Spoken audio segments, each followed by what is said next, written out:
Hello friends, कैसे हैं आप सब लोग।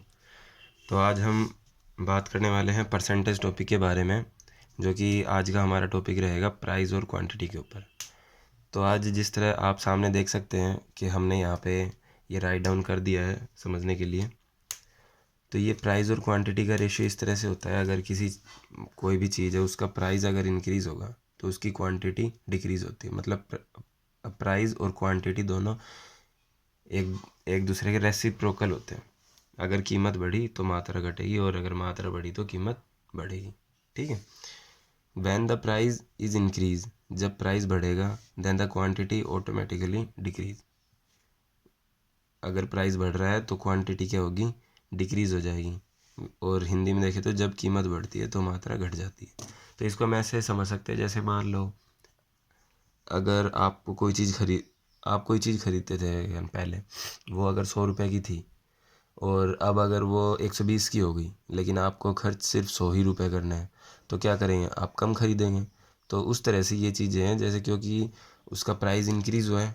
अब जब उसका प्राइस इंक्रीज़ हो गया तो आपकी क्वांटिटी, आपने क्या ली, कम चीज़ ली। तो ये इन्वर्सली प्रोपोर्शनल होते हैं एक दूसरे के। प्राइस और क्वांटिटी, कीमत और मात्रा क्या होते हैं, इन्वर्सली प्रोपोर्शनल होते हैं एक दूसरे के। ठीक है। तो अब हम इसके बेस के ऊपर कुछ क्वेश्चंस देखते हैं। तो आइए दोस्तों, हम अपना फर्स्ट क्वेश्चन देखते हैं। यहाँ पे कह रहा है the price of A milk is increased by 20%। Milk है मतलब दूध है, उसका प्राइस कितना इंक्रीज़ हुआ है, 20% इंक्रीज़ हो गया। और उसके बाद कह रहा है by how much a house wife should reduce. तो यहाँ पे कोई हाउस वाइफ है, उसको कितना कम करना पड़ेगा, रिड्यूस हर कंजम्पशन, वो जो पहले यूज़ करती थी उससे उसको कितना कम करना पड़ेगा, so that her expenditure remains same, उसका जो खर्च है वो इक्वल रहे। तो अब हम यहाँ पे देखते हैं इस क्वेश्चन को। इसके अंदर हम करेंगे ओल्ड वैल्यू। हमारी ओल्ड वैल्यू कितनी थी, ओल्ड वैल्यू और न्यू वैल्यू, ओल्ड प्राइस और न्यू प्राइस के ऊपर बात करेंगे। ओल्ड प्राइस और न्यू प्राइस, ओल्ड प्राइस और न्यू प्राइस, इनके ऊपर बात करेंगे। ओल्ड प्राइस हमारा कितना था, ओल्ड प्राइस था हमारा 100 रुपीज़ मान लेते हैं हम। और न्यू प्राइस क्योंकि इंक्रीज़ कितना हुआ 20%, तो न्यू प्राइस क्या हो जाएगा, 120 हो जाएगा। अगर ओल्ड प्राइस 100 था तो न्यू प्राइस हमारा कितना हो जाएगा, 120। अब कह रहा है कि हाउसवाइफ कितना कम करे कि उसका कंजम्पशन जो है वो नोट चेंज, कंजम्पशन अपना कितना कंजम्पशन कम करे कि उसका एक्सपेंडिचर सेम रहे। तो हम देखेंगे। तो आइए फ्रेंड्स, हम स्टार्ट करते हैं इसको। तो ओल्ड प्राइस था हमारा 100 और न्यू प्राइस है 120। तो इसका मतलब कितना इंक्रीज़ हुआ है, 100 से 120 हुआ है। तो इसका मतलब 20 बढ़ा है, उसका जो प्राइस था 20 इंक्रीज़ हो गया। और जो 20 इंक्रीज़ हुआ है किसके ऊपर हुआ है, 100 के ऊपर। तो अब जो पहले उसका कंजम्पशन 100 था, और अब अगर वो कंजम्पशन कम नहीं करती तो उसके रुपए लगेंगे 120। लेकिन इसमें ऐसे कह रहा है कितना कम करे, तो वो ये जो नई रेट के अंदर जितना सामान आ रहा था, अगर वो इस चीज़ को कम कर दे तो वो हो जाएगा कम। तो अब हम यहाँ से लेंगे जो इंक्रीज़ हो रहा है, वो 20 इंक्रीज़ हो रहा है, वो 100 पे रहा है, लेकिन हमें कम करना है, किसके ऊपर कम करना है, बढ़ी हुई कीमतों के ऊपर कम करना है उसको। तो बढ़ी हुई कीमतों पे 20 कितना जा रहा है वो उसका हिसाब लगाएंगे, 20 ऊपर, और जो न्यू प्राइस उसका बन गया वो नीचे, और 100 मल्टीप्लाई में। तो यहाँ से करेंगे 16, तो इसको डिवाइड करेंगे 3, और यहाँ पे आ गया 50 आपका। तो ये आया 50/3, और इसको फ्रैक्ट में चेंज करेंगे तो ये आएगा 3%। ये आपका हो गया। तो इसका मतलब उसको इतना परसेंट अपना कंजम्पशन कम करना पड़ेगा, तब जाके उसका एक्सपेंडिचर जो है इक्वल रहेगा। मतलब अब एक बार फिर देखिए कि इसको, ओल्ड प्राइस था 100 और न्यू प्राइस हो गया 120, और 20 इंक्रीज़ हुआ है। अब 20 इंक्रीज़ हुआ है तो उसको ये जो 20 है इसी को कम करना है। इसको यहाँ तो वैल्यू इंक्रीज़ हुई है, लेकिन ये जो 20 जो उसकी कीमत बढ़ी है, उसको खर्च के हिसाब से, इसको जो जो चीज़ वो खरीद रही थी उसको कम करना है। तो 20 रुपये में कितनी चीज़ आ रही थी उसको, सिर्फ उसको वो चीज़ कम करनी है। तो ये जो 20 है, एक तरह से प्राइस है, या फिर हम कहें ना कीमत है जो इंक्रीज़ हुई है, इसको कीमत को हमें उसके खर्च के अंदर चेंज करना है। तो जो 20 इंक्रीज़ हुई कीमत है वो तो ऊपर, और किसके ऊपर कम करना है, न्यू प्राइस के हिसाब से कम करना है, तो वो नीचे, और मल्टीप्लाई में ओल्ड प्राइस जो कि 100 हमने माना था, और इसको यहाँ से कट किया तो ये आपकी वैल्यू हो जाएगी 16/3%। उसको अपना कंजम्पशन कम करना पड़ेगा, तब उसके एक्सपेंडिचर सेम रहेंगे। तो एक क्वेश्चन और देखिए आप, उससे यहाँ से क्लियर हो जाएगा। ये हमारा नेक्स्ट क्वेश्चन है, इसके अंदर कह रहा है यदि दूध की कीमत 25% बढ़ गई, ठीक है, 25% उसकी कीमत बढ़ गई, पिछले क्वेश्चन के अंदर 20% इंक्रीज़ हो रही थी, तो गृहिणी को अपने उपभोग में कितने प्रतिशत की कमी करनी पड़ेगी कि उसका खर्च न बढ़े। अब उसको खर्च नहीं बढ़ाना, तो इसका मतलब अब ओल्ड वैल्यू हम मान के चलते हैं, या ओल्ड प्राइस जो था हमारा 100, और यहाँ से हमारा न्यू प्राइस हो जाएगा 125, ठीक है।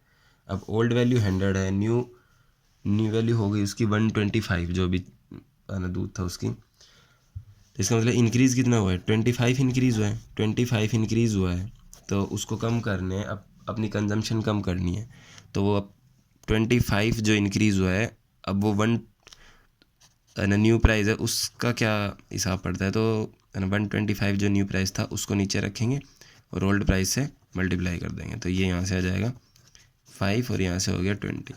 तो इसका मतलब उसको 20% जो है अपना जो उपभोग है, उसका जो कंजम्पशन है, वो उसको कम करना पड़ेगा कि उसके खर्चे के अंदर कोई भी इंक्रीज़ ना हो।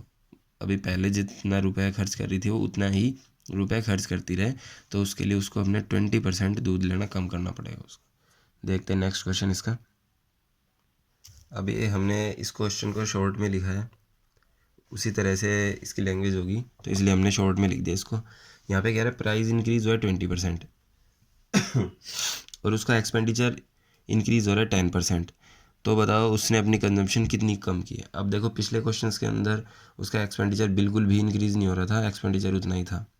एक्सपेंडिचर मतलब जितना वो पहले खर्च कर रहे थे उतना ही खर्च वो प्राइस इंक्रीज़ होने के बाद कर रहे थे, लेकिन यहाँ पर क्या कह रहा है, एक्सपेंडिचर भी इंक्रीज़ हुआ है, कितना हुआ है, 10% इंक्रीज़ हो गया। तो हम यहाँ से करेंगे ओल्ड प्राइस, ओल्ड वैल्यू या ओल्ड प्राइस। ओल्ड प्राइस कितना, 100, वही मानेंगे जैसे क्या था। न्यू प्राइस क्या हो गया, न्यू प्राइस हो गया 20% इंक्रीज़ हो गया, तो 120 हो गया, ठीक है। लेकिन वो कह रहे हैं उसका खर्च बढ़ गया, कितना परसेंट, 10%, तो मतलब ओल्ड जो प्राइस था उसके हिसाब से उसका 10% बढ़ गया। अब वो 110 खर्च करने लग गई, जबकि प्राइस 120 हो गया। पहले जो क्वेश्चन किए थे उसके अंदर पहले भी 100 खर्च कर रही थी और प्राइस इंक्रीज़ होने के बाद भी 100 ही खर्च हो रहे थे, लेकिन इसके अंदर क्या हुआ है, 100 थे, 20% इंक्रीज़ हुआ, लेकिन फिर उसका खर्च भी 10% इंक्रीज़ हो गया। तो इसका मतलब अब कितना खर्च हो रहा है, 110 रुपीज़ खर्च हो रहे हैं, लेकिन प्राइस कितना हो गया, 120। तो इनमें कितना डिफरेंस है, 10 का डिफरेंस है। तो ये जो 10 है ये वो है जो उसने कंजम्पशन कम किया अपना, तो इसका कंजम्पशन निकालेंगे, 10 से कितना कंजम्पशन हो रहा था, तो 10 अपॉन में क्या आएगा, 120, और मल्टीप्लाई में होगा 100, तो 1 0 से 1 0, और यहाँ पे इसको कट करेंगे 5 6 2 3, और यहाँ से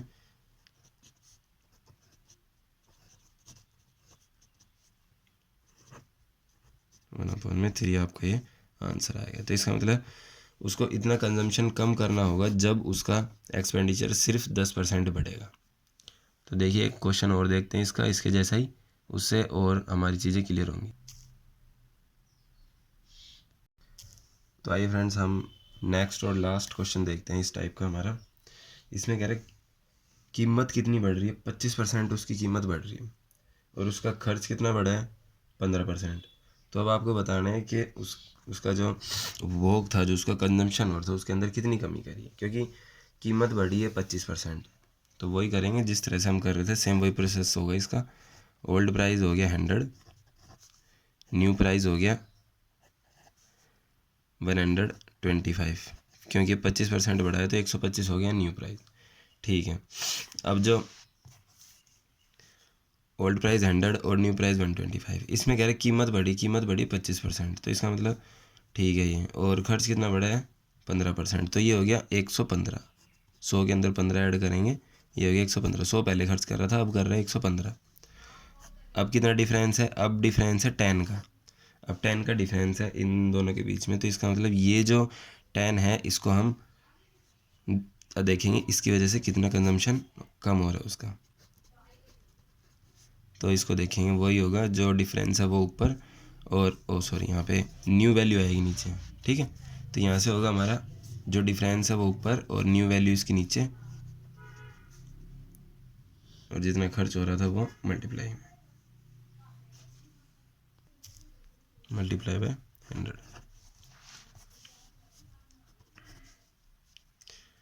तो इसको हम करेंगे 25 से कट होगा 5 पे, या 4 पे, ये हो गया 2 पे, तो इसका 4 टू 8। तो 8% जो इसका आंसर आ गया हमारा कि 8% उसको अपने कंजम्पशन के अंदर डिक्रीज़ करना पड़ेगा प्राइस सिर्फ 15% बढ़ाने के लिए। तो इस तरह से ये क्वेश्चंस है, आई होप आपको समझ आए होंगे। तो ये प्राइस और एक्सपेंडिचर के ऊपर था, ये कीमत और उपयोग के ऊपर, प्राइस और क्वांटिटी के ऊपर था ये, कि इसके अंदर एक अगर प्राइस इंक्रीज़ होती है तो क्वांटिटी कितनी कम होगी, उसके ऊपर था। आई होप ये क्वेश्चन आपको समझ में आएंगे, आप बताइएगा। मिलते हैं नेक्स्ट क्लास में।